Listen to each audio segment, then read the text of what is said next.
وعلى آله وأصحابه الذين أوفوا عهده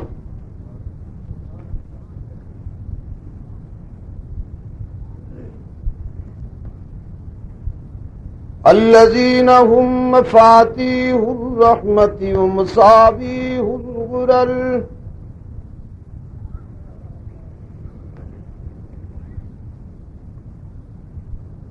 أما بعد فأعوذ بالله من الشيطان الرجيم بسم الله الرحمن الرحيم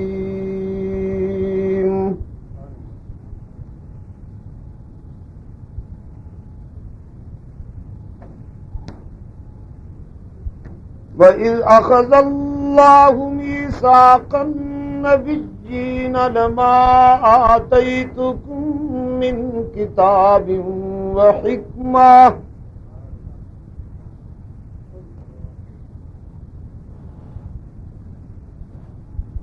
ثُمَّ جَاءَكُمْ رَسُولٌ مُصَدِّقٌ لِّمَا مَعَكُمْ لَتُؤْمِنُنَّ بِهِ وَلَتَنصُرُنَّهُ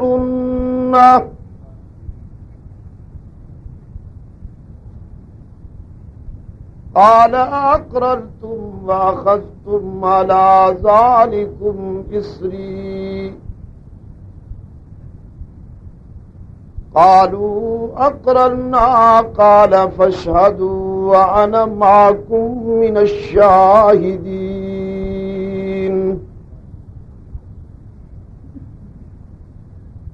صدق الله مولانا العظيم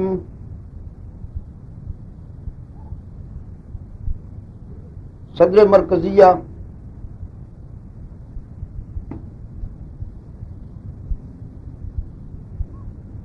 برادر محترم حضرت مولانا محمد عبدالشکور صاحب دین پوری،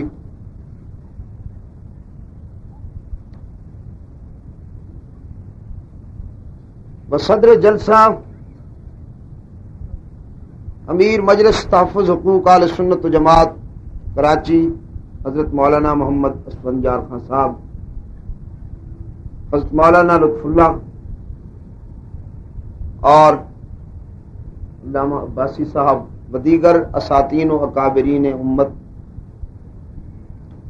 بزرگان محترم اور عزیز دوستو،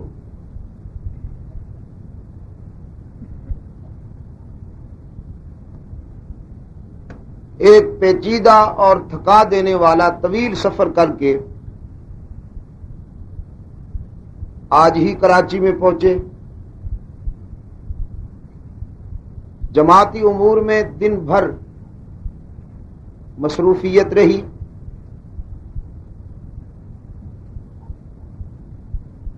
آپ حضرات اس پروگرام میں دور دراز سے جس جوش اور ولولہ کے ساتھ تشریف لائے ہیں، یقین فرمائیے کہ میرا سر فخر سے بلند کر دیا ہے آپ۔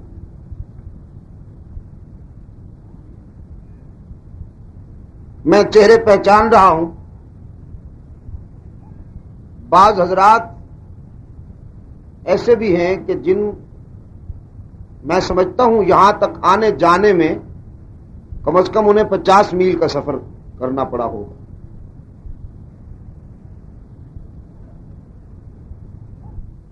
اس مقام پر جہاں تک مجھے یاد آتا ہے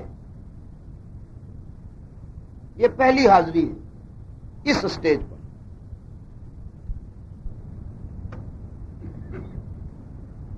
میں نے مناسب سمجھا کہ اس مختصر سے وقت میں آپ کے سامنے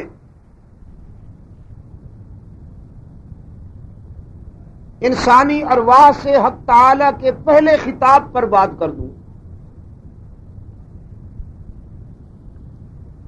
جو رب العزت نے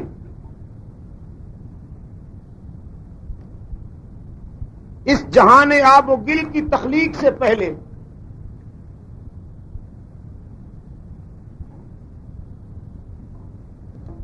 اولاد آدم سے خطاب کرتے ہوئے وعدہ لیا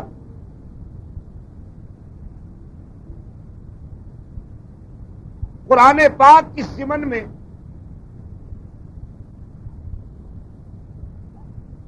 اطلاع دیتا ہے کہ حق تعالی نے ایک وعدہ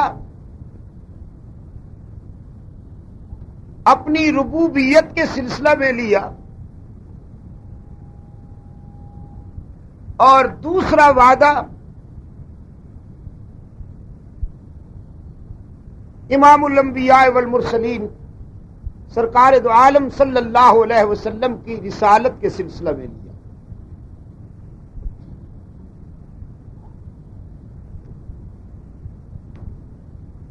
اگرچہ وقت اتنا مختصر ہے اور لاؤڈ سپیکر اتنا شاندار ہے کہ میں تفصیل سے تو کچھ عرض نہیں کر سکوں، لیکن جس قدر ہو سکا اجمالاً میں ان دونوں وعدوں کی روداد بیان کر دیتا ہوں۔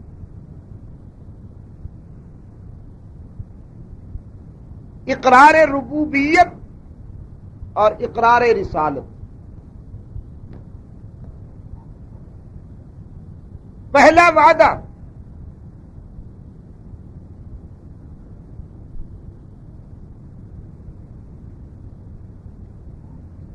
مایا بسم اللہ الرحمن الرحیم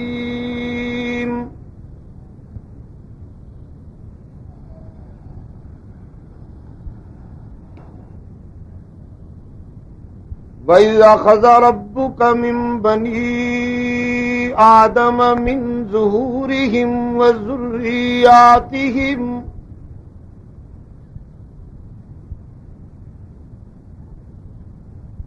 وہ لمحہ کبھی فراموش کرنے کے قابل نہیں جب تیرے داتا نے اولاد آدم سے وعدہ لیا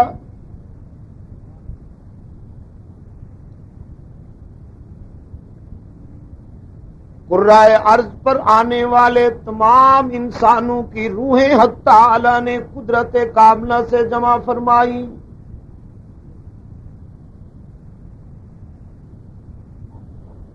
دنیا میں آ کر ہونے والے کفار کی روحیں بھی، اہل ایمان کی ارواح بھی، نمک حلالوں کی اور نمک حراموں کی ارواح بھی، وفاداروں کی اور غداروں کی روحیں بھی، یکجائیوں کی اور ہرجائیوں کی روحیں بھی،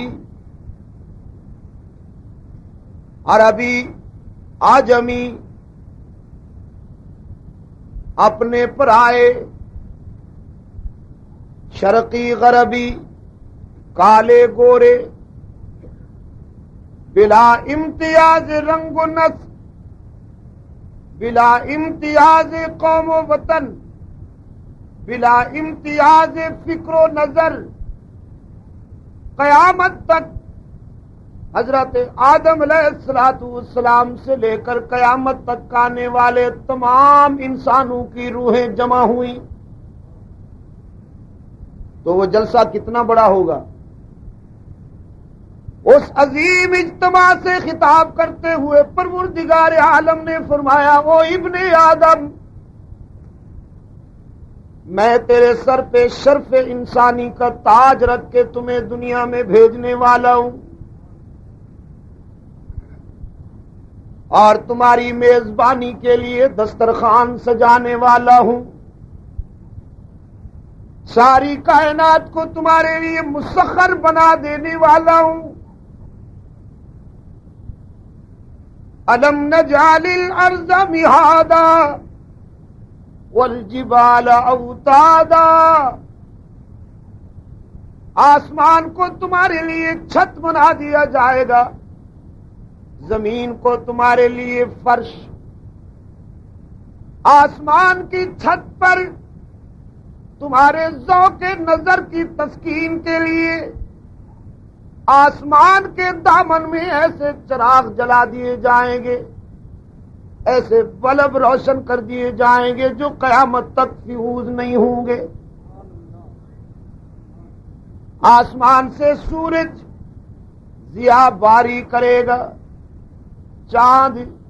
چاندنی نچھاور کرے گا، گلشن تمہارے لیے مہک فراہم کریں گے، ستارے مسکراتے نظر آئیں گے، زمین اس قدر مسخر کر دی جائے گی کہ وہ زمین جس میں فولاد بھی دفن کیا جائے تو کچھ مدت کے بعد وہ اسے مٹی میں بدل کر خاک بنا دیتی ہے، لیکن ابن آدم وہی زمین تمہارے لیے ایسی امین ثابت ہوگی کہ جب تم اس میں اپنا دانہ اور بیج دفن کرو گے تو وہ اسے مٹی میں بدلنے کے بجائے گلزار بنا دے گی، اور تمہارے ایک دانے کو کئی دانوں میں بدل کے تمہیں واپس کرنے پہ پابند ہوگی۔ رات کا دامن اندھیروں سے بھر دوں گا، صبح کی جبین سویروں سے روشن کر دوں گا، ندیاں بہتی ہوں گی، دریا متلاطم ہوں گے، سمندر موج زن ہوں گے، پرندے چہکتے نظر آئیں گے۔ ایک مقام پہ یاد دہانی کرائی، وَلَكُمْ فِيهَا جَمَالٌ حِينَ تُرِيحُونَ وَحِينَ تَسْرَحُونَ وَتَحْمِلُ أَثْقَالَكُمْ إِلَى بَلَدٍ لَمْ تَكُونُوا بَالِغِيهِ إِلَّا بِشِقِّ الْأَنفُسِ إِنَّ رَبَّكُمْ لَرَءُوفٌ رَحِيمٌ وَالْخَيْلَ وَالْبِغَالَ وَالْحَمِيرَ لِتَرْكَبُوهَا وَزِينَةً وَيَخْلُقُ مَا لَا تَعْلَمُونَ۔ جانور پیدا کیے جائیں گے، کچھ تمہارا بوجھ اٹھائیں گے، کچھ تمہیں اپنا گوشت مہیا کریں گے تمہاری غذا کے لیے، کچھ تمہیں دودھ پلائیں گے، پانی ملا ہوا نہیں، خالص دودھ۔ تو ابن آدم نے کہا ہوگا اگلا کام میں خود کر لوں گا۔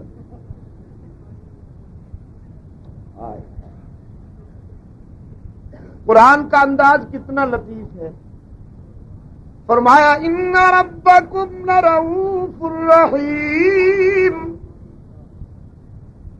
یہ تمہارے داتا کی مہربانی، یہ اللہ کا لطف و کرم ہوگا کہ تم میرے بنو یا نہ بنو، لیکن میری مخلوق تمہاری بغاوت نہیں کرے گی، وہ بہرحال تمہاری اطاعت پہ پابند بنا دیے جائیں گے۔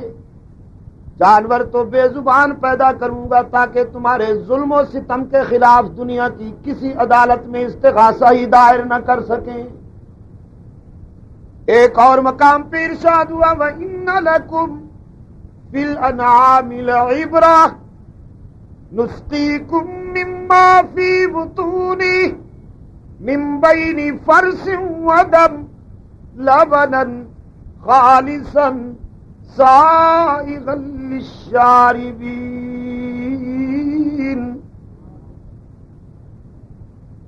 میری پہچان کے لیے، اپنے داتا کی پہچان کے لیے لائبریریاں کھنگالنے کی ضرورت نہیں، کتب خانوں کی ورق گردانی کرنے کی ضرورت نہیں۔ اگر تیرا فکر صحیح ہے اور تیرے فکر پہ میدہ غالب نہیں آ گیا تو ابن آدم اللہ کے عرفان اور پہچان کے لیے تو اتنی بات بھی کافی ہے کہ دودھ کا گلاس جب تجھے تیری والدہ، تیری بہن، تیری بیٹی پیش کرے تو اسے پی جانے سے ایک لمحہ پہلے ذرا سوچ لیا کر کے کس نے بھیجا اور کہاں سے آیا۔ تو دیکھتا نہیں کہ تیرے جانور کی رنگت منفی، اس کا خون سرخ، اس کی گوبر بدبودار، تو پھر ذرا بتانا وہ کون سی سرکار ہے، وہ کون سی اتھارٹی ہے، وہ کون سی طاقت ہے جو تیرے گلاس میں آنے والے دودھ میں بھینس کی سیاہی کو بھی شامل نہیں ہونے دیتی، خون کی سرخی کو بھی شامل نہیں ہونے دیتی، گوبر کی بدبو کو بھی شامل نہیں ہونے دیتی کہ میرا بندہ بڑے لطیف ذوق والا ہے، کہیں رنگت خون کی سرخی اور گوبر کی بدبو محسوس کر کے میری نعمت کو قبول کرنے سے انکار نہ کر دے۔ ان تینوں منفی چیزوں میں سے لبنن خالصا سائغا للشاربین، خوش رنگ اور خوش ذائقہ دودھ کی نہریں جاری کرنے والا کون؟ سنیے حضرت جواب۔ ان تینوں منفی چیزوں میں سے خوش رنگ اور خوش ذائقہ دودھ کی نہریں جاری کرنے والا کون؟ تو پھر مولانا آپ تو خامخواہ ناراض ہوتے ہیں، جس کا احسان ہے پھر تقسیم بھی تو اسی کے نام پہ ہونا چاہیے نا، نمک حلالی کا تقاضا ہے۔ اس لیے کہ میں نے سنا اہل نظر اور نمک حلال لوگ کبھی محسنوں کو فراموش نہیں کیا کرتے، لیکن ہر جائیو تم سے وفا کی کیا توقع، تم نے کسی سے وفا بھی کی؟ رب کائنات نے فرمایا یہ سارے احسانات میرے ہوں گے، تمہیں آنکھیں دوں گا اور آنکھوں کو قوت بینائی، زبان دوں گا اور زبان کو نطق و بیان کا حسن، فصاحت و بلاغت کے زمزمے اور قوت گویائی اور متکلمہ، ہاتھ پاؤں دوں گا انہیں قوت لامسہ و معاشیہ، دماغ دوں گا اسے قوت حافظہ و متفکرہ، اور پھر یہ نعمتیں عطا کر کے تمہارے لیے شکر کے مناظر بھی تمہیں دکھا دوں گا۔ نعرہ تکبیر، نعرہ ختم نبوت، کابرین علماء دیوبند، آنکھوں کو بینائی دے کر تمہاری سوسائٹی میں کبھی کوئی اندھا بھی نظر آ جائے گا تاکہ اسے دیکھ کر تمہیں میری اس نعمت کی قدر معلوم ہو سکے۔ زبان کو گویائی دے کر کبھی معاشرے میں کوئی گونگا بھی مل جائے گا، عقل کو دماغ کو رفعتیں عطا کر کے کبھی کوئی فاتر العقل بھی دکھا دوں گا، تمہیں جوانی اور صحت کی بلندیاں عطا کر کے بستر علالت پہ ایڑیاں رگڑتے ہوئے مریض بھی تمہیں دکھا دوں گا، اور تمہیں خوشحالی عطا کر کے کبھی کبھی تمہارے دروازے پہ کوئی منگتا اور سوالی بھی بھیج دوں گا تاکہ تمہاری فرعونیت اور غرور کا علاج ہو سکے۔ اور پھر یہ ساری نعمتیں عطا کر کے رب کائنات نے فرمایا دنیا میں تمہیں تنہا بھی نہیں چھوڑوں گا، بلکہ قدم قدم پہ میری رحمت، میرا لطف و کرم تمہارے ساتھ ہوگا، پاسبان ہوگا۔ تم مجھے بھول جاؤ گے لیکن میں تمہیں ایک لمحے کے لیے فراموش نہیں کروں گا، میری رحمت ہر وقت تمہارے ساتھ رہے گی۔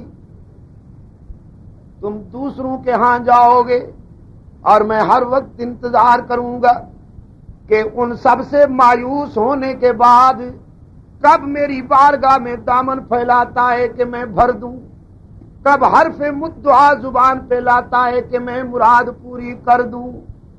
سرکار دو عالم صلی اللہ علیہ وسلم نے فرمایا رات کی تنہائیوں میں، رات کے سناٹے میں جب انسانیت بستروں میں لپک کے سو جاتی ہے تو اس کی بارگاہ لطف و کرم سے آواز آتی ہے کوئی صلح کرنے والا، میں راضی ہونے کے لیے تیار ہوں، ہے کوئی نامراد اسے بامراد کر دوں، ہے کوئی بے آبرو اسے سربلند کر دوں، ہے کوئی تنگ دست اسے خوشحال کر دوں۔ تم چہرے کی سیاہیاں لاؤ، میں آب رحمت سے تمہیں بے داغ بنا دوں، خوبیاں نہیں تو کوتاہیاں جمع کر کے لاؤ، میں تمہاری خطاؤں سے دگنی رحمت لے کر انتظار کر رہا ہوں۔ میرے دروازے پہ آؤ نا. یہی تو وہ دروازہ ہے جہاں آنے والوں کو تانا نہیں دیا جاتا کہ کل تک کیا کرتے رہے ہو, آج کس منہ سے آ رہے ہو. رب کائنات کی بارگاہ میں ہر وقت پیشکش موجود کہ ادعونی استجب لکم.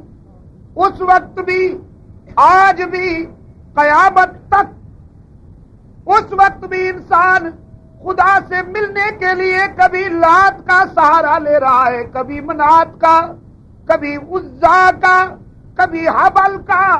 اس لیے کہ آستانے پہ بیٹھے ہوئے پیشہ ور مجاوروں نے انسانی ذہن کا استحصال کرتے ہوئے یہ ڈھکوسلے گھڑ رکھے تھے کہ ان کے بغیر خدا نہیں ملتا. اگر خدا سے کچھ پانا ہے تو پہلے انہیں راضی کرو. ما نعبدہم الا لیقربونا الی اللہ زلفیٰ. لیکن سیرت مصطفی کو سننے اور بیان کرنے والوں, رحمت عالم صلی اللہ علیہ وسلم کا سب سے بڑا احسان, آدمیت پہ, انسانیت پہ سب سے بڑا احسان کہ رحمت عالم صلی اللہ علیہ وسلم نے در در بھٹکنے والے انسان کو ایک ایسے دروازے پہ پہنچا دیا کہ وہاں پہنچنے کے بعد اسے کسی اور دروازے کی ضرورت ہی باقی نہ رہی ہے. سرکار دو عالم صلی اللہ علیہ وسلم نے فرمایا, اگر خدا سے بات کرنی ہے, خدا سے ملنا ہے تو تنکوں کے سہاروں کی ضرورت نہیں, اسے براہ راست پکارو. وہ کوئی جابر بادشاہ تو نہیں کہ تم ٹھکرا دیے جاؤ. وہ تو تمہارا داتا ہے, وہ تو تمہارا مولا ہے, وہ تمہارا معبود ہے. وہ رگ حیات سے بھی زیادہ قریب ہے. وہ آنے والے کو تانے نہیں دیتا, دامن رحمت میں چھپا لیتا ہے. رب کائنات نے فرمایا یہ سارے احسانات میرے ہوں گے, تو اب تم بتاؤ الست بربکم. جب دنیا میں جاؤ گے تو کسے اپنا رب کہو گے, زمین کس کے آگے جھکاؤ گے, مشکلات میں کسے پکارو گے, ہر جگہ کسے موجود سمجھو گے, رزق کس سے مانگو گے. الست بربکم. اور بڑی عجیب تطبیق ہے, تطبیق بڑی عجیب ہے دوستو, کہ دنیا میں بھیجنے سے پہلے بھی خدا نے انسان سے یہی کہا الست بربکم, اور موت کے بعد بھی پہلا سوال یہی ہوگا من ربو کا. پہلا سوال. سرکار دو عالم صلی اللہ علیہ وسلم نے فرمایا, دنیا کے لمحات میں جس انسان نے اپنی جبین اللہ کے سوا کسی اور کے آگے نہیں جھکائی ہوگی وہ بے ساختہ جواب دے گا ربی اللہ, اور ہر جائی وہاں آئیں بائیں شائیں کریں گے. جن کا ماتھا در در پہ جھکتا رہا وہاں ان سے جواب نہیں بن پڑے گا, اس لیے کہ انہوں نے تو کئی بنا رکھے ہیں نا. اور میں کہا کرتا ہوں قرآن پاک میں دو لفظ آئے ہیں ہم وزن.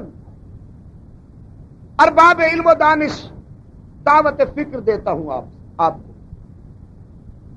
قرآن پاک میں کبھی ڈوب جایا کیجئے, اس کتاب زندہ کو سمجھنے کی کوشش کیا کیجئے. دو لفظ ملیں گے ہم وزن, رب اور اب. رب کے معنی پروردگار, اب کے معنی باپ. دونوں کے معنوں پہ غور کیجئے, شراکت برداشت نہیں.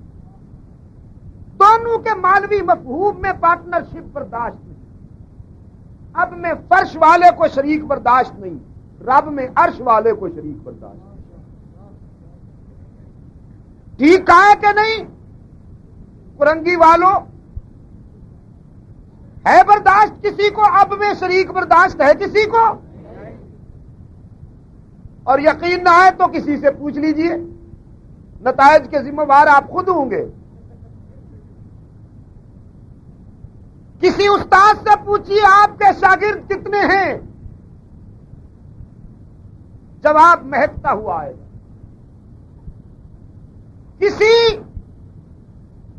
دوست سے پوچھیے آپ کے احباب کتنے ہیں, مسکراتے ہوئے جواب ملے گا. کسی بزرگ سے پوچھیے آپ کے بیٹے کتنے ہیں, جواب ہنستے مسکراتے ہوئے دیا جائے گا. لیکن اگر آپ کسی نوجوان سے پوچھیں، بسم اللہ بھی پڑھیں کوثر و تسنیم سے دھلے ہوئے لہجے میں۔ اگر آپ پوچھیں کہ آپ کے باپ کتنے ہیں تو کیا خیال ہے، ایکسیڈنٹ ہوگا کہ نہ ہوگا؟ یہاں کا تو پتہ نہیں، ادھر پشاور کی طرف اگر یہ سوال کسی سے کیا جائے تو وہ تو جواب گولی سے دے گا، کچھ بتاتا ہے ٹیرو۔ باپ کتنی ہیں یہ بھی کوئی سوال ہے؟ باپ تو ایک ہی ہوتا ہے۔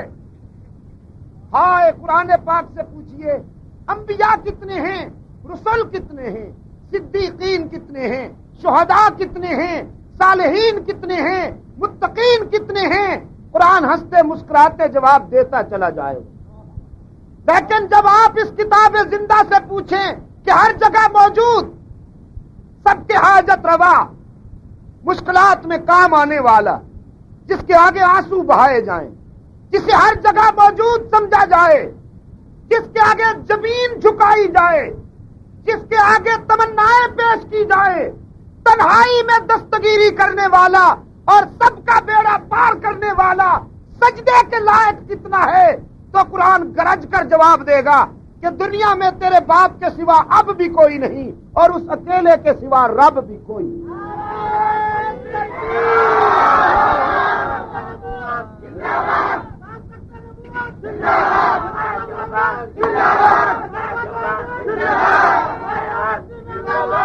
اس لیے نظریاتی حلالیوں سنیے، جسمانی حلالیوں کا باپ بھی،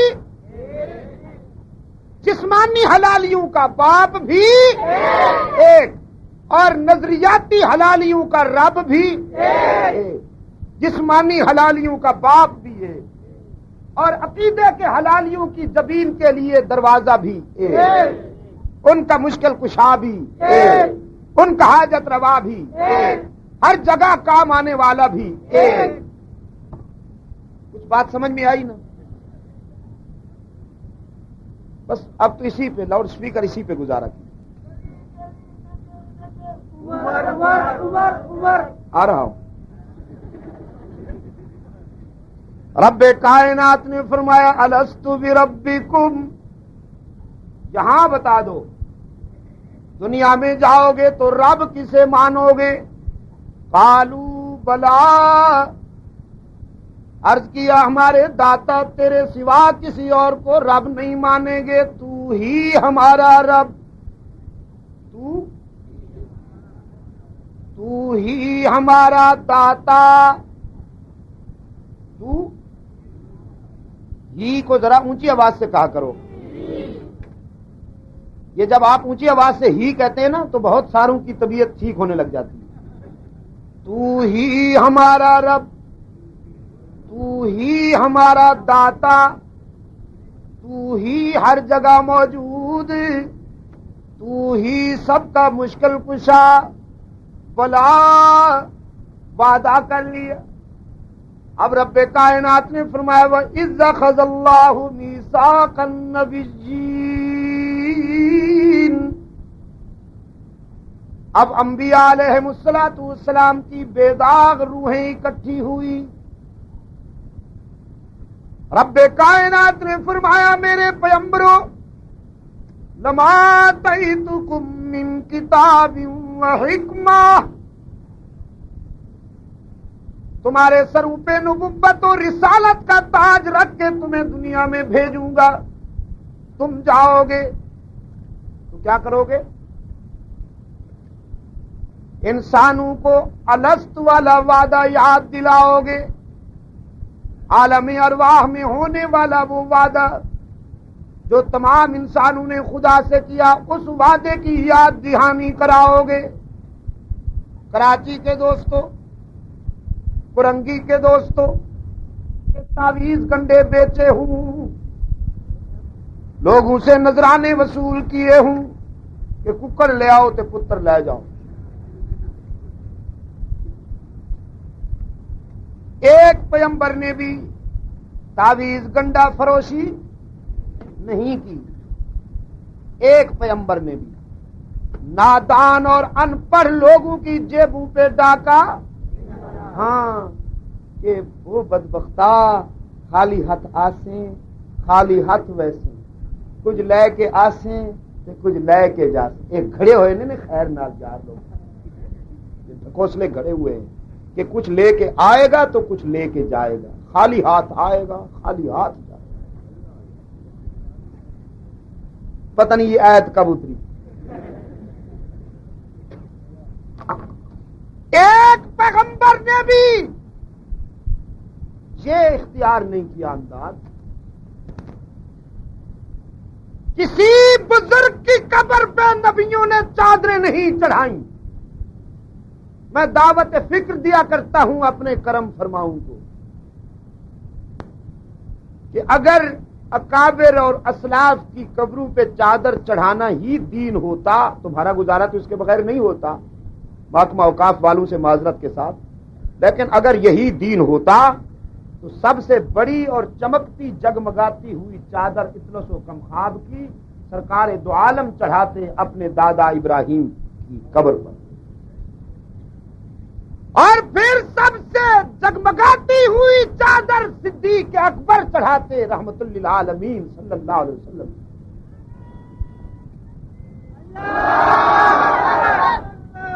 سب سے اچھی چادر حضور چڑھاتے اپنی والدہ حضرت آمنہ کی قبر پر، حضرت عبداللہ کی قبر پر، لیکن نہیں چڑھائی۔ نبی کی تعلیمات کا تو یہ اثر ہے کہ پیغمبر کا تیار کردہ انسان جب اس دنیا سے جا رہا ہے، مکتب مصطفی کا سینئر ترین شاگرد، جمال نبوت کا عکس کامل، رازدار پیمبر، ترجمان صداقت، حضرت صدیق اکبر تو اپنی بیٹی سے کہتا ہے لخت جگر ابو بکر کے لیے نیا کپڑا خریدنے کی ضرورت نہیں، یہی چادر جو بیماری اور علالت کے دوران استعمال کرتا رہا ہوں نا، اسی کو دھو کر میرا کفن بنا دینا۔ اور صدیقہ کائنات نے اشک بار ہو کے عرض کیا کیا ہم کو اتنی طاقت نہیں ہے کہ ہم آپ کو نیا کفن پہنا کے اس دنیا سے رخصت کریں؟ تو رسول کے رازدار نے کہا نیا کپڑا مرنے والوں سے زیادہ زندہ رہنے والوں کا حق ہے۔ تو پھر مجاور بھائیوں ناراض نہ ہوا کرو، باتیں تو بڑی پیار کی ہوا کرتی ہیں۔ خدا کے لیے بتاؤ کہ جو صدیق اپنے جسم پہ نیا کپڑا برداشت نہیں کرتا، کیا اس کا یہ ذوق ہوگا کہ یتیم لباس کو ترستے پھریں، بیوہ کا سر دوپٹے کو ترستا پھرے، اور قبروں کو چادروں سے سجایا جائے اور اسی کو دین سمجھا جائے؟ دین سمجھنا ہے تو جنت البقیع میں جا کے دیکھو، وہاں کل من علیہا فان کا منظر ہے، اور یہاں کیا ہے؟ اگر کسی کا قبر کا سائز اتفاق سے بڑا ہو جائے تو رونق ہی رونق، میلے ہی میلے۔ تو میرے عزیز دوستوں، ہر پیغمبر نے اس دنیا میں آ کے اس کی توحید بیان کی۔ لما آتیتکم من کتاب و حکمہ، میں تمہیں کتاب بھی عطا کروں گا اور اس کے بیان کرنے کی حکمتیں بھی عطا کروں گا۔ ثم جاءکم رسول، تم سب کے بعد رسول آئے گا، تم سب کے بعد آئے گا۔ ثم پھر، ثم تم سب کے بعد رسول آئے گا، تم سب کے بعد، لیکن اس کا مقام یہ ہوگا کہ تم اپنی قوم کی طرف نبی بنائے جاؤ گے، وہ تمہارا بھی نبی بن کے آئے گا۔ تمہاری نبوت پر لوگوں کو ایمان لانا ضروری، اور تم سب کے بعد آنے والے میرے محبوب کی نبوت پر تمہیں بھی ایمان لانا ضروری۔ وہ جس دھرتی پہ چلے گا میں اس دھرتی کی قسمیں کھاؤں گا، وہ جس شہر کا باشندہ ہوگا میں اس کے در و دیوار کی قسمیں کھاؤں گا۔ ارشاد والا اقسم بہذا البلد، میرے محبوب مجھے کیا ضرورت تھی کہ میں اس سنگ لاخ در و دیوار کی قسمیں کھاتا؟ مجھے کیا ضرورت تھی کہ میں پتھروں کی دیواروں کی قسمیں کھاتا؟ یہاں کون سی نرسریاں سجی ہوئی ہیں، یہاں کون سے باغ لگے ہوئے ہیں، مجھے کیا ضرورت تھی اس کی قسمیں کھانے کی، لیکن عرش بری پر اس کے در و دیوار کی قسمیں کھاتا ہوں۔ کیوں؟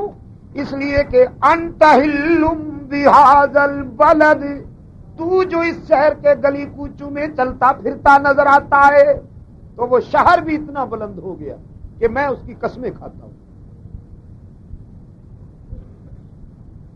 اس کا مقام اور مرتبہ یہ ہوگا کہ اس کے شہر کی قسمیں کھائی جائیں گی، اس کے لباس کو قرآن کا عنوان دیا جائے گا، یا ایھا المزمل یا ایھا المدثر کی عنوان سے وہ تم سب کے بعد آنے والا میرا محبوب حسن کائنات کا نقطہ انتہا ہوگا۔ جو خوبیاں تم میں انفرادی طور پر تقسیم ہوں گی وہ یک وقت اس کے دامن میں ڈال دی جائیں گی۔ وہ اتنا حسین ہوگا کہ اس جیسا کوئی حسین نہیں، وہ اتنا عظیم ہوگا کہ اس جیسا کوئی تم میں سے عظیم نہیں، وہ اتنا عالم ہوگا کہ اس کے علم کا مقابلہ بھی دنیا میں کوئی نہیں کر سکے گا، وہ اتنا بہادر ہوگا کہ اس کی بہادری کا مقابلہ بھی دنیا میں کوئی نہیں کر سکے گا، وہ اتنا مدبر ہوگا کہ اس کے تدبر کا مقابلہ بھی دنیا میں کوئی نہیں کر سکے گا۔ تم سب کے بعد آنے والا میرا محبوب، تم سب کے بعد۔ تو کراچی کے دوستوں،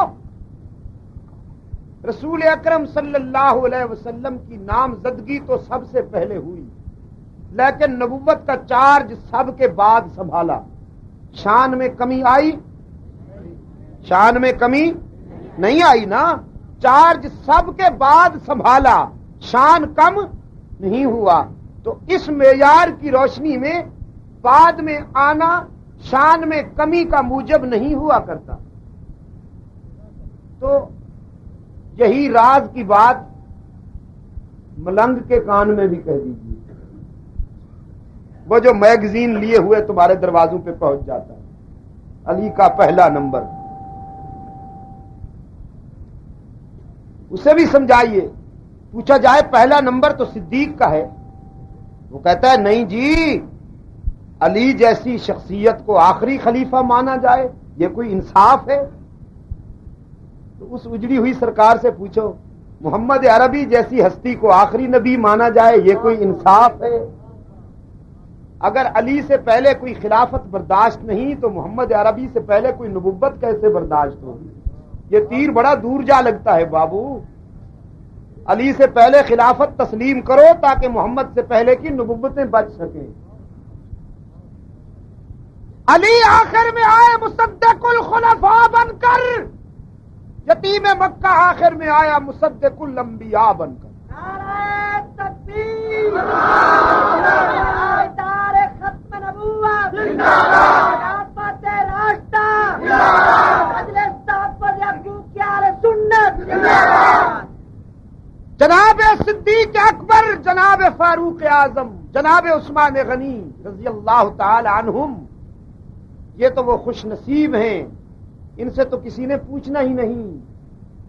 پرنگی کے دوستوں، کسی نے ان سے پوچھنا ہی نہیں، اس لیے کہ سلسلہ خلافت میں پہلے نبی ہے، آخر میں علی ہے، صدیق و عمر عثمان تو درمیان میں ہیں۔ پہلا سوال نبی سے ہوگا، اگر صدیق معیار حق و صداقت پہ پورا اترنے والا نہیں تھا تو یہ فرمایا کیوں مروا ابا بکر ان یصلی بالناس، 17 نمازیں اپنی زندگی میں پڑھوائی کیوں؟ دوسرا سوال علی سے ہوگا، اگر صدیق معیار صداقت پہ پورا نہیں اترتا تھا تو آپ نے ان کے زمانہ خلافت میں ان کی اطاعت کیوں کی، ان کے مشیر بن کے کیوں رہے، ان کے ساتھ آپ نے اخوت کیوں نبھائی اور اپنے بیٹے پر ابو بکر کا نام کیوں رکھا؟ حضرت علی کے بیٹے حضرت حسن، حضرت علی کے فرزند حضرت حسین رضی اللہ تعالی عنہما، تو آپ کو یہ واعظ نے اور ذاکر نے شاید نہیں بتایا کہ اسی علی المرتضیٰ کے بیٹوں میں ایک بیٹے کا نام ابو بکر ہے اور ایک بیٹے کا نام عمر ہے؟ یہ تو نہیں بتایا ہوگا نا یار لوگوں نے، آپ یہ کیوں بتائیں؟ تو دشمن کے نام اپنے بچوں پہ تو کوئی نہیں رکھا کرتا نا۔ جناب علی المرتضیٰ رضی اللہ تعالی عنہ نے اپنے بچوں پر ابو بکر عمر نام رکھے اور فاروق اعظم کو اپنی لخت جگر عطا کی. یہ اخوت ہے یا عداوت ہے؟ دوست بن کے نبھائی. یار لوگ کہتے ہیں نہیں بس نہیں چلتا تھا, کوئی ساتھ نہیں دیتا تھا حضرت علی کے, اس لیے خاموشی کے ساتھ وقت گزارا. میں نے کہا اچھا پاپولر لیڈر پیش کر رہے ہو حضرت علی کو, بڑے اچھا پکچر پیش کر رہے ہو. اتنے مقبول لیڈر تھے کہ کوئی ساتھ دینے کے لیے تیار نہیں تھا.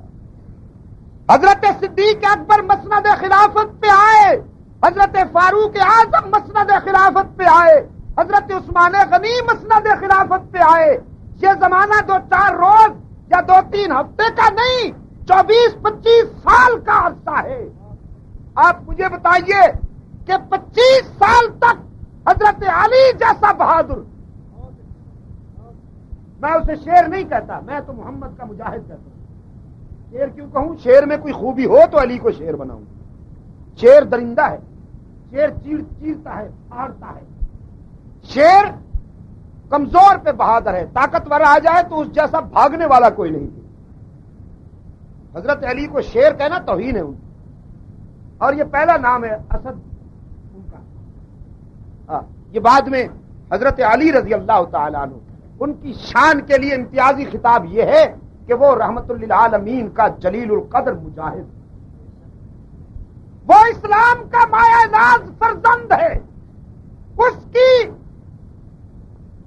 گویا کہ تدبیر, اس کا تقوی, اس کے سجدے, اس کا تفکر اور اللہ کے پیغمبر کی اطاعت میں جناب علی المرتضیٰ رضی اللہ تعالی عنہ امام قافلہ نظر آتے ہیں اپنے زمانہ کے, اور ہم سب کے آنکھوں کے نور ہیں.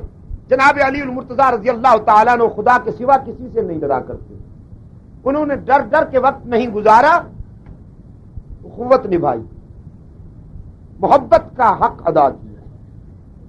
یار لوگوں نے کیا کہا کہ جبرن سب کچھ ہو گیا. ابو بکر آئے, جبرن امامت پہ قبضہ کر لیا. فاروق اعظم آئے, جبرن خلافت پہ قبضہ کر لیا. عثمان غنی آئے, جبرن قابض ہو گئے. صدق لے لیا گیا, مسلح لے لیا گیا, خلافت لے لی گئی, حکومت لے لی گئی.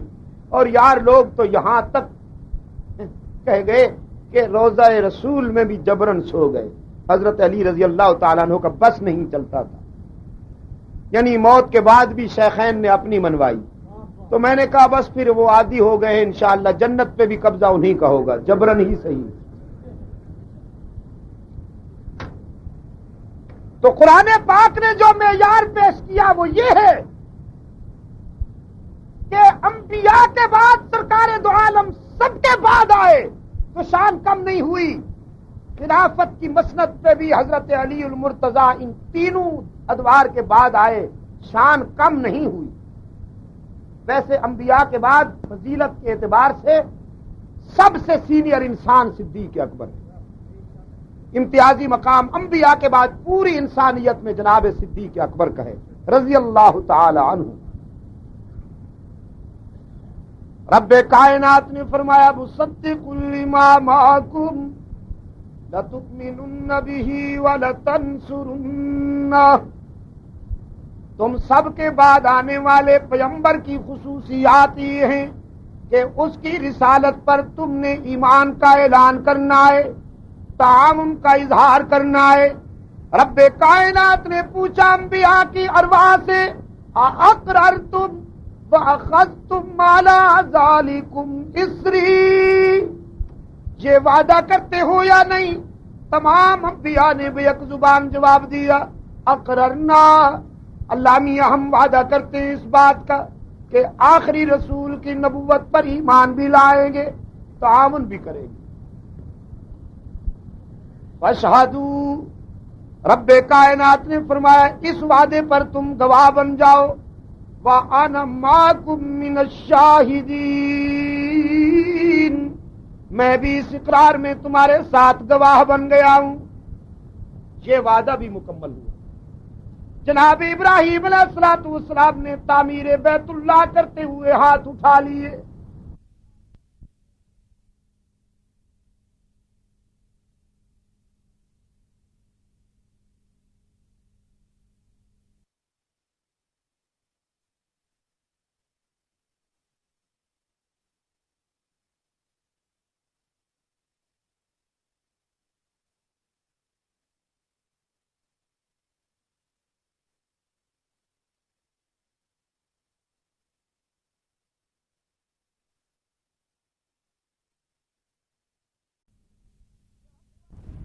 کہ ربنا وبعث فیہم رسولا، میرے داتا میں نے بڑے خلوص کے ساتھ یہ تیرا گھر تعمیر کیا، تو اب اس کو آباد کرنے والا مدرس، اس میں بننے والا معلم، تیرا وہ محبوب، وہ برگزیدہ پیمبر جس کی رسالت پر ایمان کا وعدہ تو نے عالم ارواح میں لے لیا، وہ میری اولاد میں سے عطا کر، میں نے اسے تعمیر کیا، وہ آ کے آباد کرے گا، یتلو علیہم آیاتک، تیری آیات کے نور سے اس کے در و دیوار کو معمور کرے گا، وَيُعَلِّمُهُمُ الْكِتَابَ وَالْحِكْمَةَ، اور تیرے بندوں کو کتاب و حکمت کی تعلیم دے گا، وَيُزَكِّيهِمْ، اور یہاں پر داخلہ لینے والے خوش نصیبوں کو پاک بنائے گا،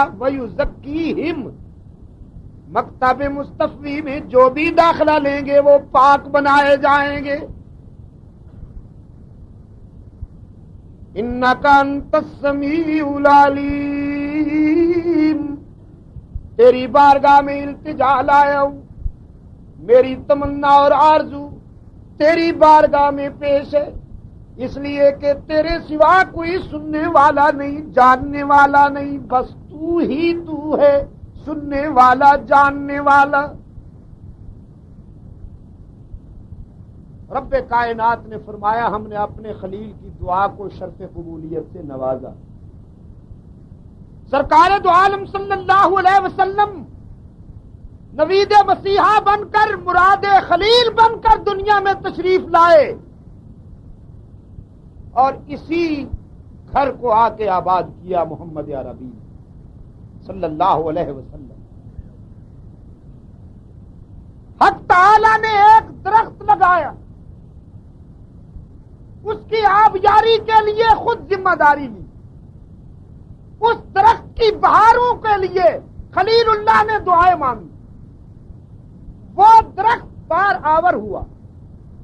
خدائے بزرگوں برتر کا ارشاد یہ ہے کہ گلشن ہدایت میں جتنے بھی پودے لگائے گئے ان سب میں سے کامیاب درخت یہی ہے جو سب کے آخر میں آیا، اور اس کے آنے سے گلشن کی تدوین کی تکمیل ہو گئی، اور اس کے پھل سب سے زیادہ ہیں، اس کی کامیابی سب سے زیادہ ہے۔ لیکن منافقین نے کہا محنت تو بہت ہوئی، درخت بھی بڑا اچھا تھا، لیکن جو پھل لگے ہیں وہ 4-5 ٹھیک ہیں، باقی سارے گل سڑ گئے۔ منافقین نے بڑی خوبصورتی کے ساتھ یہ پلان پیش کیا لوگوں کے سامنے کہ شجر نبوت، درخت تو بڑا اچھا تھا، زمین بھی بڑی اچھی تھی، خاندان بھی بڑا اچھا تھا، لیکن اس کے جو پھل ہیں وہ گلے سڑے ہوئے۔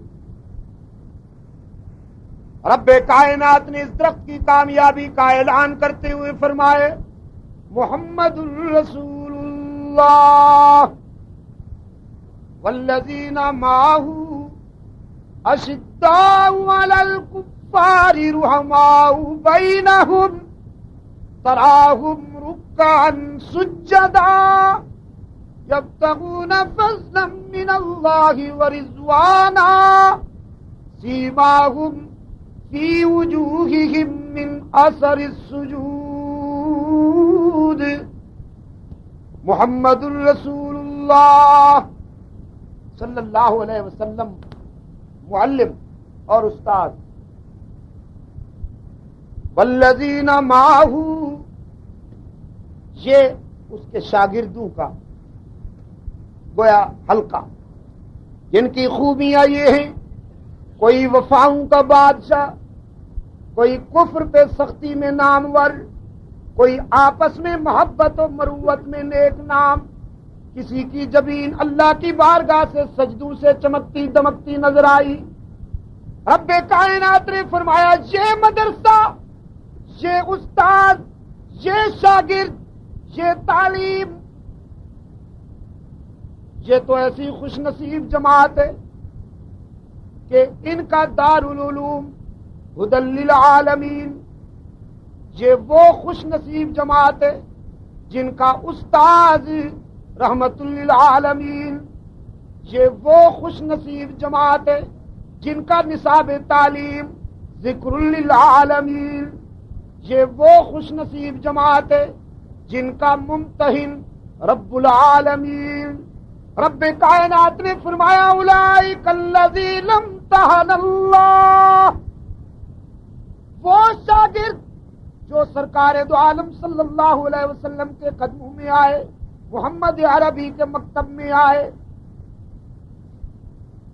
ان کا اللہ نے امتحان لیا۔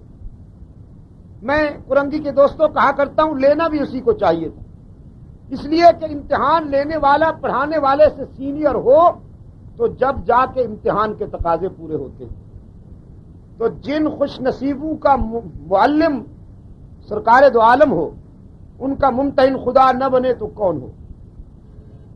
نبی نے تعلیم دی اور اللہ نے امتحان لیا، اور امتحان بھی ہاتھوں کا نہیں، زبان کا نہیں، آنکھوں کا نہیں، پاؤں کا نہیں۔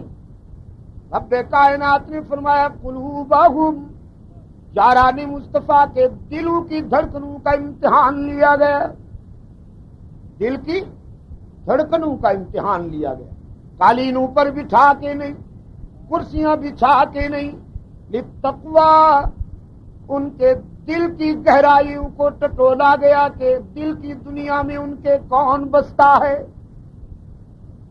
کبھی انگاروں پہ لٹا کر، کبھی وطن چھڑا کر، کبھی بچے ذبح کرا کے، کبھی مال قربان کرا کے، رب کائنات نے فرمایا نبی کے غلاموں کو ہم نے قدم قدم مرحلہ وار آزمایا۔ اولئک هم الفائزون،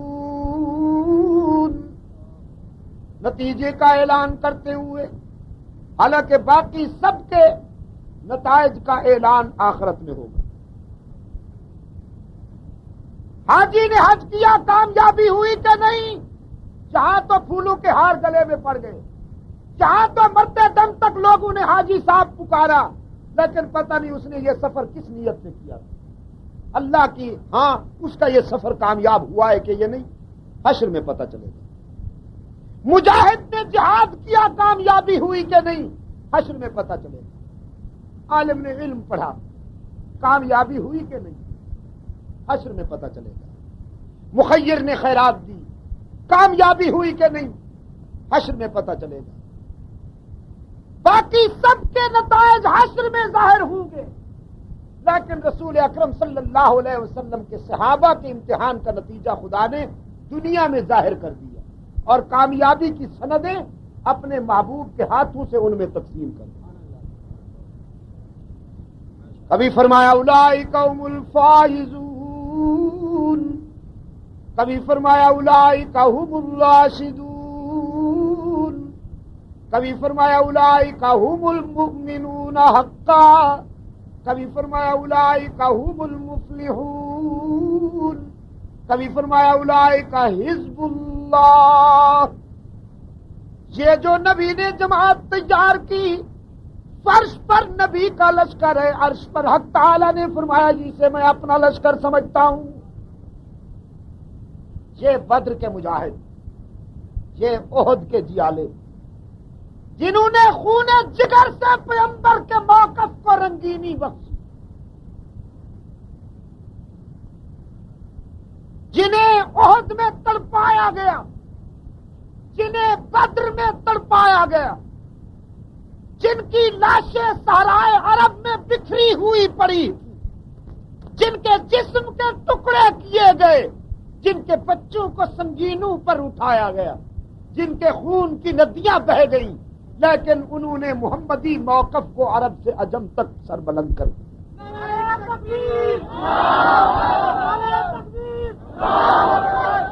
یہ ہے وہ مقدس جماعت، یہ ہے وہ بیدار طبقہ جو گلشن رسالت کی مہک، جو مکتب مصطفی کا نتیجہ ہے، جو شجر نبوت کے برگ و بار ہیں، جو نبوت اور رسالت کا تتمہ اور تکملہ ہیں، جن کے متعلق رسول عربی صلی اللہ علیہ وسلم فرماتے ہیں ان پر تنقید نہ کرنا کہ میرا دل دکھے گا، تم ان سے محبت کرنا، وہ محبت دراصل مجھ سے محبت ہو۔ جب کوئی باغ کو اچھا کہتا ہے تو مالی خوش ہوتا ہے، جب کوئی بیٹوں کی تعریف کرتا ہے تو باپ کی آنکھوں میں خوشی کی روشنی آ جاتی ہے، جب کوئی شاگردوں کی تعریف کرتا ہے تو استاد کا سر اونچا ہو جاتا ہے، جب کوئی صحابہ کی تعریف کرتا ہے تو پیغمبر کا سر اونچا ہو جاتا ہے۔ اور آقا نے فرمایا تم ان پہ تنقید نہ کرنا کہ جگر کا خون دے دے کر یہ بوٹے میں نے پالے ہیں، یہ لگایا ہوا میرا ہے گلشن، یہ سجائی ہوئی میری ہے نرسری، یہ پودے میں نے لگائے ہیں، تم ان میں تنقید، ان میں عیب نہ ڈھونڈنا کہ میرا دل دکھے۔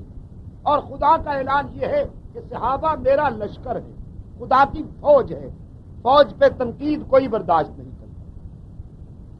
مجلس تحفظ حقوق اہل سنت و جماعت کا موقف بھی یہی ہے کہ اگر وطن کی سرحدوں کی حفاظت کرنے والی فوج پر کوئی تنقید کرے تو بڑے سنگین قسم کے ضابطے، بڑے ٹھوس قسم کے ضابطے حرکت میں آ جاتے ہیں، تو پھر نظریاتی سرحدوں کے وہ عظیم محافظ کہ اگر وہ اس کے تحفظ کا حق ادا نہ کرتے تو آج اسلام ہم تک نہ پہنچتا۔ یار لوگ تو کہتے ہیں نا کہ اسلام کو کربلا میں بچایا گیا، لیکن میں کہتا ہوں اگر اسلام کو کوئی فرش والوں میں سے بچاتا ہے تو پھر احد میں، بدر میں، یرموک میں، قادسیہ میں، خندق کے مرحلے پر، اور وہ مراحل عسکری کہ جہاں صحابہ کرام دنیا کفر کی سازشوں اور یلغار کے مقابلے میں سد سکندری ثابت ہوئے، کوہ گرا بن گئے، جن کے گھوڑوں کی ٹاپو کی اللہ نے عرش پہ کسے، جن کی عظمت کے پرچم عرش بری پہ لہراتے نظر آئے۔ اگر اسلام کو بچایا ہے تو پھر انہوں نے بچایا ہے۔ مولوی صاحب کو تو آسمان سے خون کی بارش صرف کربلا ہی میں نظر آتی ہے، اور حضرت یہ مظلوم کراچی کے ایسے تو بیدار نہیں ہو، یہ جو تا حد نظر ماشاءاللہ نظر آ رہا ہے آپ کو، یہ سیلاب، یہ ایسے تو نہیں بیدار ہو گئے۔ انہیں بتایا گیا کہ تمہیں سنوارنے والا کون ہے اور تمہیں لوٹنے والا کون ہے۔ انہیں دھکیلا جا رہا تھا، انہیں دھکیلا جا رہا تھا۔ گلوکار سج دھج کے آتے تھے، اسٹیجوں پہ بن ٹھن کے بیٹھتے تھے۔ انڈر گراؤنڈ سمجھوتا ہو چکا تھا کہ نادان سنی کو امام باڑے تک ہم پہنچائیں گے، آگے تم وصول کر لینا، آگے تم وصول کر لینا۔ انہوں نے اس کے لیے خاصا مال وصول کیا اور پھر روایتیں کھڑی، ان پہ گلے رسیلے رسیلے گلے کی پالش لگائی، رسیلے گلے کی پالش لگائی کہ جب حسین شہید ہوئے تو آسمان سے خون برسنے لگا، دریاؤں کا پانی بھی سرخ ہو گیا، جو برتن اٹھایا جاتا تھا اس کے نیچے سے بھی خون کے فوارے نکل آتے تھے، اور مولوی دیکھ رہا تھا۔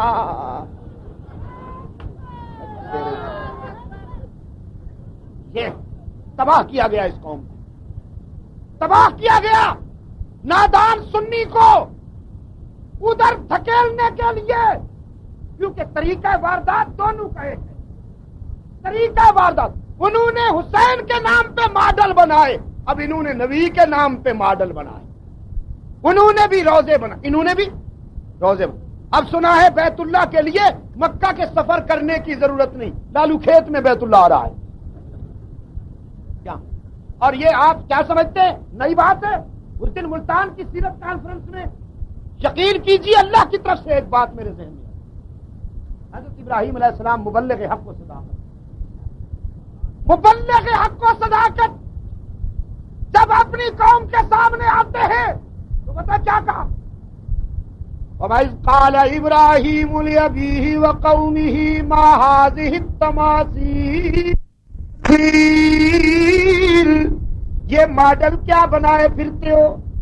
تماثیل، عربی گرامر سمجھنے والے دوستوں سے میں درخواست کروں گا کہ وہ ڈکشنری اٹھائیں اور اس کا ٹرانسلیشن تلاش کریں. تماثیل، ماڈل، یہ کیا اٹھائے پھرتے ہو؟ التی انتم لہا عاکفون، ان کے سامنے جھکتے ہو، ان سے مرادیں مانگتے ہو. مانگی جاتی ہیں کہ نہیں؟ وہ قافلہ جا رہا ہوتا ہے، قافلہ جا رہا ہوتا ہے کہاں؟ لیٹی جیٹی کی طرف. اور اجڑی ہوئی جنس کیا کہتی ہے؟ بوڑھی کہتی ہے بیٹا دیتا جا، بیٹا دیتا جا. اور نامراد نوجوان کیا کہتا ہے؟ پرچیاں لکھ لکھ کے فلاں سے شادی ہو جائے، فلاں مل جائے. نامراد نوجوان. اور وہ کوئی بیٹے مانگ رہا ہے، کوئی ملازمت مانگ رہا ہے، کوئی عزت مانگ رہا ہے، کوئی صحت مانگ رہا ہے. وہ زبان حال سے کہتے ہیں ہم تو ڈوبنے جا رہے ہیں، تمہارا منہ کالا کریں گے، کیا دیں گے تمہیں؟ تو پہلے ہمیں تو ڈوبنے سے بچاؤ. اللہ کی طرف سے کچھ سزا تو ملتی ہے نا، کچھ سزا فطرت دیتی ہے. جو ماتھے، جو جبین اللہ کے در سے ہٹ جائے اس کے ساتھ یہی حشر ہوتا ہے. وہ اس طرح کے مناظر میں رسوا ہوتی نظر آتی ہے. پہلے انہوں نے بنائے تھے، اب یار لوگوں نے بھی بنا دی. ہم زلف ان کے، وہ بھی ماڈل اٹھائے پھرتے ہیں، یہ بھی ماڈل اٹھائے پھرتے ہیں. انہوں نے بھی اذان میں کچھ ملایا، انہوں نے بھی اذان میں کچھ ملایا. انہوں نے اندر، انہوں نے پہلے. ان کے نزدیک بھی مدینہ کے ماضی والے امام سچے نہیں، ان کے نزدیک بھی مدینہ میں آج والے امام سچے نہیں. ان کی بھی حرمین شریفین سے نہیں بن آئی، ان کو بھی حرمین شریفین میں دین نظر نہیں آتا.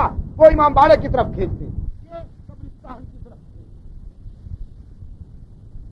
اور میرا جہاد اس وقت تک جاری رہے گا جب تک یہ دونوں موحد نہیں ہو جائیں.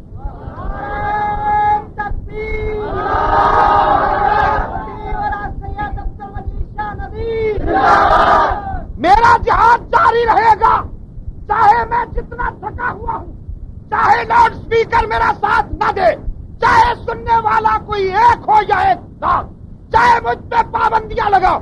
مولانا اسد اللہ عباسی نے آپ کو بتایا نہیں؟ 4 لوگوں نے اسلام آباد میں جب مظاہرہ کیا ہے مذہب کے نام پہ، انہوں نے جلغار کی. تو یہ میرا عینی گواہ موجود ہے کہ ہم نے 8,00,000 بلندیوں کے پہاڑوں پر سے لے کر اسلام آباد اور راولپنڈی کے اہم مقامات پر تاریخی جلسوں میں یہ اعلان کیا کہ اگر بات منوانے کے لیے کسی قسم کے مظاہرے کو آپ ترجیح دیتے ہیں تو پھر اگر کوئی 1,00,000 جمع ہو سکتا ہے تو صدیق و عمر، عثمان و علی و معاویہ کی عظمت پر جانے دینے والے 1 کروڑ جمع ہو کر دکھائیں.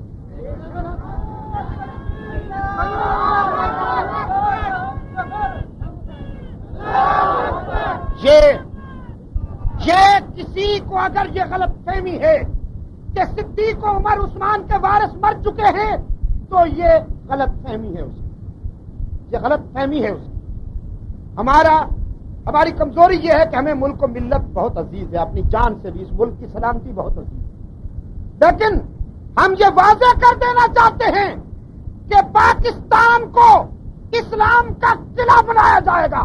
وہی اسلام جو صدیق کے دور میں تھا، وہی اسلامی نظام جو فاروق اعظم کے دور میں تھا، وہی اسلامی نظام جو عثمان غنی کے دور میں تھا، علی المرتضیٰ اور امام سیاست دینیہ حضرت معاویہ کے دور میں تھا. وہی اسلام وطن عزیز پاکستان میں لایا جائے گا. یہ ہم فیصلہ کر چکے ہیں، یہ ہماری منزل ہے. اس کے آگے جو بھی رکاوٹ آئی انشاءاللہ اسے اڑا کے دکھائیں.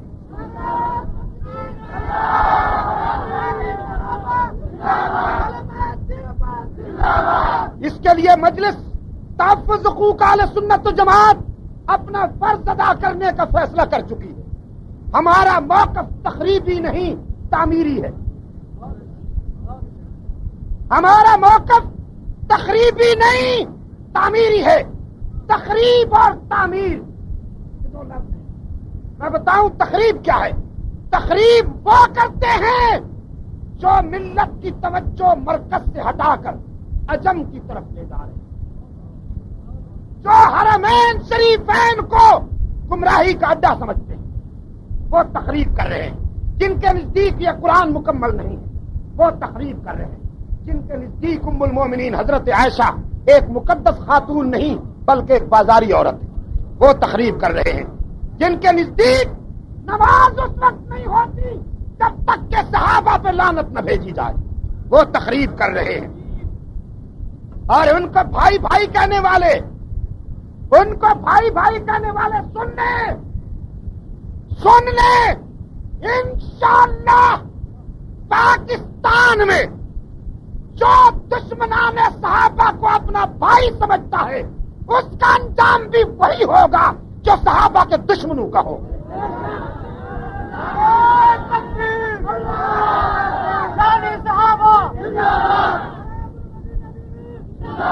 جو تمہیں ڈرافٹ پیش کر دے وہ تمہارا بھائی ہو گیا، جو تمہاری جیبیں بھر دے وہ تمہارا بھائی ہو گیا۔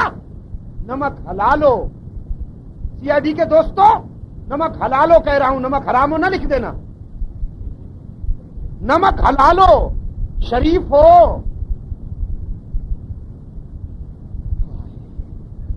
تم نے ان کی کتابوں کا مطالعہ کیا؟ ان کی کتابیں دیکھی ہیں تم نے؟ ان کی کتابیں اٹھاؤ۔ اس وقت تک نماز نہیں ہوتی جب تک صدیق عمر عثمان پہ وہ لعنت نہ بھیجے، ان کی نماز نہیں ہوتی۔ وہ جناب صدیقہ کائنات کے بارے میں جو الفاظ استعمال کرتے ہیں کوئی شریف انسان انہیں دوہرا نہیں سکتا۔ لاہور کے راجپال نے وہ الفاظ نہیں لکھے جو ان ظالموں نے ام المومنین کے تفسیر میں الفاظ لکھے، وہ تمہارے نزدیک کوئی بات نہیں ہے۔ انہوں نے قرآن پاک کو محرف کہا، انہوں نے نبی کے پہلو میں سونے والے صدیق عمر کو تشبیہ دی کہ بیت اللہ میں بھی تو بت ہوا کرتے، وہ دی نہیں، آج بھی دے رہے، آج بھی وہ کتابیں لائبریریوں میں موجود ہیں، آج بھی وہ کتابیں جن میں صحابہ رسول کی تنقید کا مواد موجود ہے وہ بازار میں بک رہی ہیں، لائبریریوں میں پڑھی جا رہی ہیں، کتب خانوں میں موجود ہیں۔ ہم بصد احترام ان دوستوں سے عرض کرتے ہیں جو اپنے اقتدار کی عمر دراز کرنے کے لیے اس آئین کا اعلان تو کر رہے ہیں کہ اگر صحابہ پر کسی نے زبان تان دراز کی تو انہیں سزا دی جائے گی 3 سال، زیادہ سے زیادہ صدیق عمر کو گالیاں دینے والے کی سزا 3 سال۔ اس کھیل کو بھی ہم سمجھتے ہیں۔ جب یہاں صحیح اسلام آئے گا تو صدیق کے دشمن کی سزا موت ہوگی مائی ڈیئر۔ 3 سال کے تکلف کو صدیقی دور برداشت نہیں کرتا، یہ بھی سمجھتے ہم، لیکن میں پوچھتا ہوں 3 سال ہی صحیح، ان کتابوں کو کیوں ضبط نہیں کیا جاتا جن کتابوں میں صدیق عمر عثمان و معاویہ کو گالیاں دی گئی؟ ان کتابوں کی لمبی بات کو چھوڑو جو نصاب دینیات اس وقت ہمارے بچے پڑھ رہے ہیں، جو بھٹو دور میں بنایا گیا، جس میں فرقہ وارانہ جانبداری کا کھلا مظاہرہ کیا گیا، جس میں سنی بچوں کے لیے پڑھائی جانے والی کتابوں میں غلط باتیں موجود ہیں، اس کو کیوں نہیں ضبط کیا جائے؟ سنی اپنا فرض ادا کرے گا، اس ملک کو مثالی مملکت بنائے، وہ مثالی مملکت جس میں اسلام صدیق اکبر والا، عثمان غنی، فاروق اعظم اور معاویہ کے دور والا نظام مصطفیٰ نافذ ہوگا۔ آج کراچی میں مجلس تحفظ حقوق اہل سنت و جماعت کراچی زون کے انتخابات عمل میں لائے جا چکے ہیں۔ میں آپ کو خوشخبری سناتا ہوں کہ کراچی زون کے لیے حضرت مولانا محمد اسفند یار خان صاحب کو مجلس تحفظ حقوق اہل سنت و جماعت کا امیر منتخب کیا گیا، وہ موجود ہیں، اگر وہ محسوس نہ فرمائیں تو اپنے رضاکاروں کے سامنے ذرا کھڑے ہو جائیں۔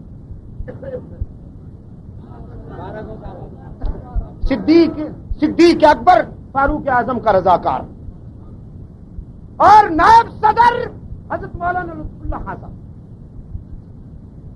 حضرت مولانا عبدالحق حقانی صاحب نائب صدر، ناظم اعلیٰ حاجی عبدالستار میمن صاحب، ادھر ہے نہیں ہے نا؟ اسی طرح پر خازن محمد ریاض چغتائی صاحب، اور یہ سرپرست جامعہ اسلامیہ بنوری ٹاؤن کے محتمم حضرت مولانا مفتی احمد الرحمان صاحب، شکریہ۔ یہ مجلس تحفظ حقوق اہل سنت و جماعت کی انتظامیہ کراچی میں تشکیل پائی ہے۔ ان سے میں درخواست کر رہا ہوں، اس اجلاس میں بھی کی ہے، کہ اب صرف بعض و تبلیغ سے بات نہیں بنے گی، اس سیلاب کو منظم کیجئے تاکہ کچھ نتائج برآمد ہو سکے۔ آپ اس وقت تک قابل توجہ نہیں ہیں جب تک بکھرے ہوئے ہیں۔ ذرہ ناچیز جب منظم ہو جائے تو ایٹم بم بنتا ہے۔ خدا کے لیے منظم ہو جاؤ اور اپنی انفرادی قوتوں کو اس اجتماعی پلیٹ فارم کے سپرد کر دو تاکہ کوئی اچھے نتائج برآمد ہو سکے اور ہمارا مستقبل بچ سکے۔ میں اسی پر اکتفا کرتے ہوئے اگر زندہ رہا تو کل انشاءاللہ لیاقت آباد کے جلسے میں باتیں ہوں گی۔ میں کل کوشش کروں گا کہ آرام کر کے بات کروں گا۔ کچھ دوستوں نے قرآن پاک کی تلاوت کے لیے کہا تھا، یہ قرض بھی کل ادا کروں گا۔ میرے دورہ یورپ کی روداد دیار غیر سے دیار حبیب تک، جس میں میری 5 تقریریں بھی ہیں، کیسٹ سے دی گئی ہیں، یہ پڑھے لکھے نوجوانوں کے لیے حسین مواد ہوگا، یہ بعد میں لے لیں۔